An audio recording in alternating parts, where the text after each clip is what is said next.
সালাম একটি আরবিক শব্দ, তার অর্থ হচ্ছে শান্তি বা প্রশান্তি। যদি কোনো মানুষ তার জীবনে শান্তি বা প্রশান্তি ফিরে পেতে চায় তাহলে সালাম প্রচলন করতে হবে তথা সালাম দিতে হবে একে অপরকে।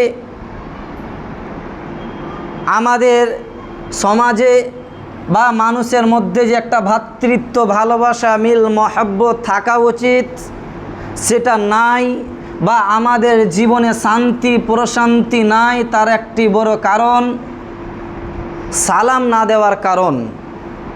স্বামী স্ত্রীর মধ্যে ভ্রাতৃত্ব যে ভালোবাসা নাই, শুধু সংসারের মধ্যে অশান্তি আর অশান্তি।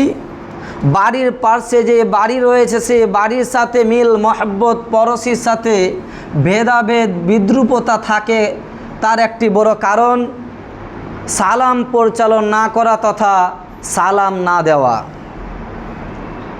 আমরা নবী মুহাম্মদ সাল্লাল্লাহু আলাইহি ওয়াসাল্লাম 1450 বছর আগে তিনি সালাম দিয়েছেন, সেই সালামকে একেবারে মাটি চাপা দিয়ে দিয়েছি।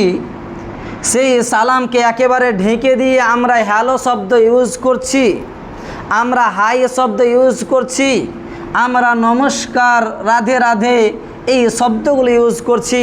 কিন্তু নবী মুহাম্মদ সাল্লাল্লাহু আলাইহি সাল্লাম আসসালামু আলাইকুম রহমতুল্লাহ এই বাক্য কথা বলার পূর্বেই সালাম দিয়েছেন, সেই বাক্যটিকে একেবারে মাটি চাপা দিয়ে দিয়েছি। আমরা কাউকে ফোন করেছি, ফোন করার সাথে সাথেই হ্যালো শব্দ ইউজ করি, কিন্তু নবী মুহাম্মদ সাল্লাল্লাহু আলাইহি সাল্লাম সালাম শব্দ ইউজ করতে বলেছেন, আসসালামু আলাইকুম রহমতুল্লাহ এই বাক্য না বলে আমরা হ্যালো শব্দ ইউজ করছি।